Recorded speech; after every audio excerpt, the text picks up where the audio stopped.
Well, hello, and welcome once again to What Nobody Told Me After 65. Well, it's your lady on the go, lady in the know, Miss Info. This is the Information Nation, where knowledge is shared and wisdom exchanged for the betterment of the people. Let's get started. Today, I want to talk to you about the utility company, or the electric company, whatever you want to call it. It's the ripoff company. As of January of 2022, there were 11,925 utility power plants in the U.S. These plants use either coal, yes, we're still using coal.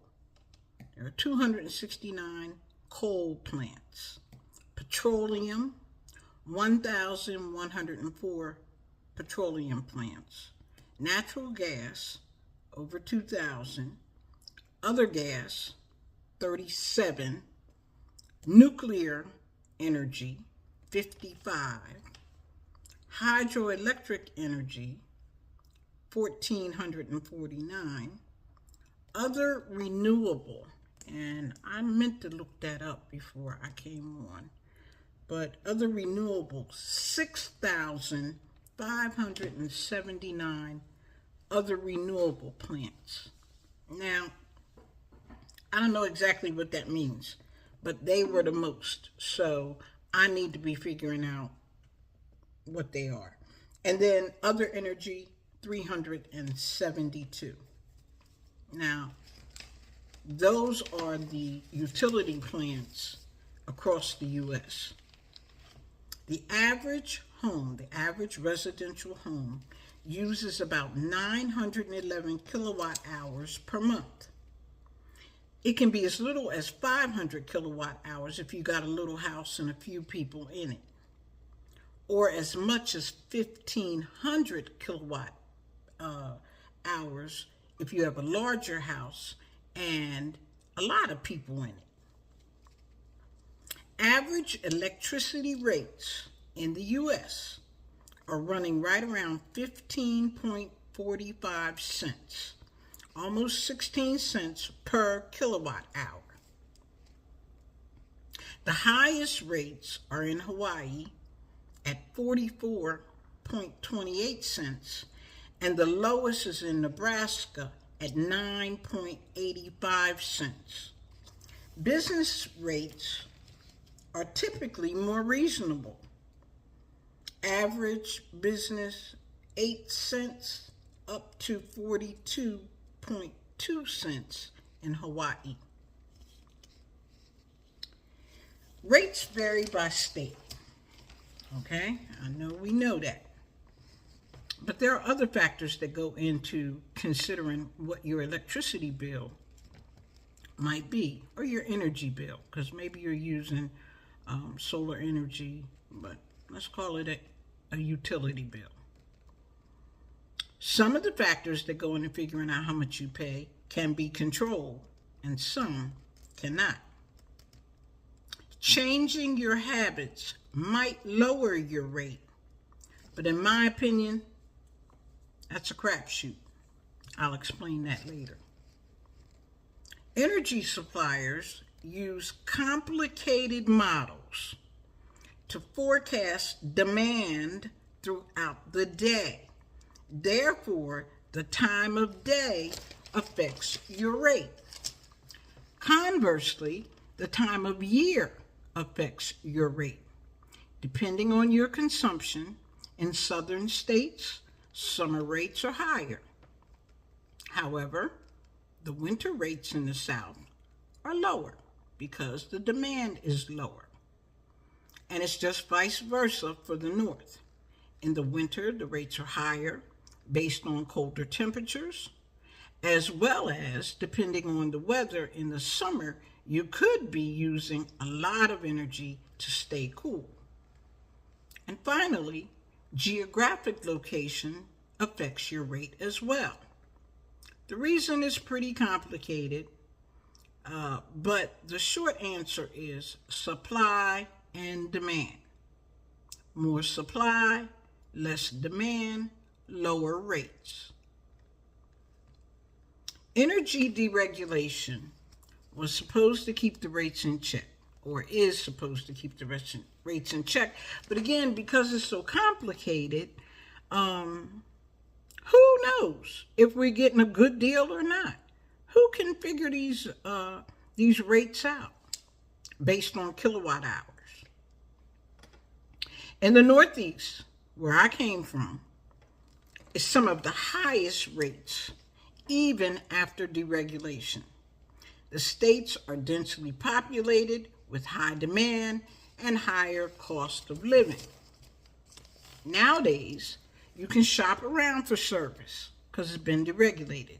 The same way they busted up Ma Bell. Remember Ma Bell? They deregulated Ma Bell, and now you got so many doggone little companies and rates and bundles and packages. Who can figure it out? It's the same thing with the utility service companies. In most cases, you end up with one bill but two accounts. Yes, that's right. You heard me right. You get one bill but two accounts if you choose to go with one of these service companies. Why? Because they cannot provide you with the one thing that you need in order to use your utility. Transmission and distribution. That never changes. So these little companies, you know the ones where the guys come and knock on your door and say, would you like to save money on your electric bill? And they show you all these great little notes and, tell you all the reasons why you should switch. But they don't tell you that they can't offer the transmission and distribution. All they can offer is the supply, where it comes from. Transmission and distribution is held by your local utility company, whatever that is, PG&E, DP&L, Northwestern, whatever it is. They got to hang on to the transmission and distribution portion of the utility service. Supply is all that these representative companies can charge. That's all. So when you get your new bill that you'll see your company and what they're charging you for transmission and distribution. And then underneath of it, you'll see the company that you just signed up with, and you'll see what they're charging you for supply. In most cases, they can save you over your local utility company for supply because they got to undercut them in order to have any customers. It just makes sense. But here's a story that I want to tell you that made me think I need to look into this. I have a friend, a guy friend, and he recently went away to visit his company, visit his family. And his family is from Africa. So he left like at the beginning of January and went to Africa. And he didn't come back until the middle of March. Yeah, the middle of March. So he's gone January, February, and half of March. I was having his mail picked up and, check on the house and what have you. But there were no lights on. There's nobody there. He lives alone. The refrigerator was still plugged in. It was January, in the middle of the winter, sort of kind of. We didn't have too bad a winter in Delaware, but, the heat was on. You don't want the pipes to burst. But it was down low.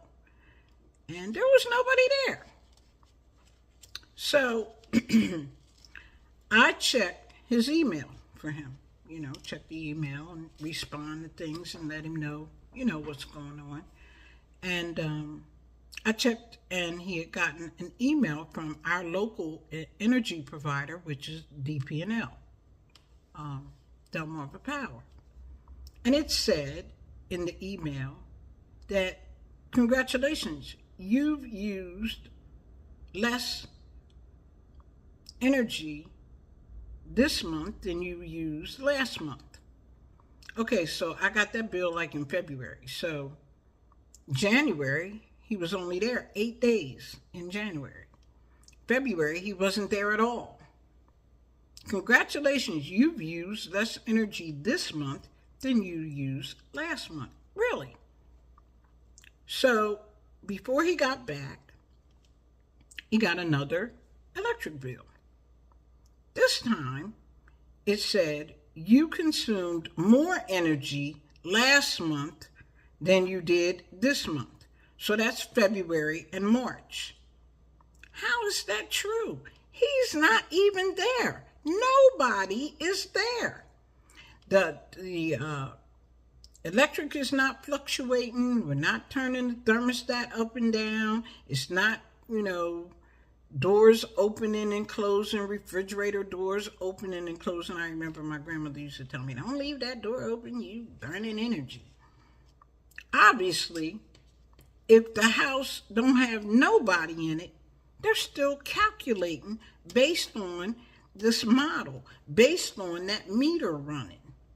Not your consumption technically, but based on the fact that you have an address and they're running electricity to it. Because he wasn't there. And that's what made me look up these rates. We are getting fleeced, man. This is sad. So you're darn if you do, you're darn if you don't. Because really, in January, his bill should have been whatever it was for 8 days of consumption. But in February, it should have been minimal. March, minimal. Instead, he was receiving a bill, and it would tell you, based on that usage, we anticipate your bill to be $150 for nothing, for doing nothing. $150 plus then you got to pay their surcharges, their taxes, their excise fee, all of those things that I don't think we should pay. Those are the things that they have to pay to do business, but they're passing it off to us. It's unfair. And the more I think about it, solar energy might be the way to go. Everybody ought to look into getting solar panels and ditch the grid, because that's what it is. We are on the grid. Ditch the grid, get solar panels, and call it a day. I hope this information has been useful and helpful.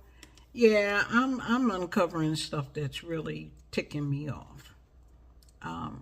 But remember to subscribe, like, share, hit the notification bell so that you know when I upload new content. And remember, you don't know what you don't know.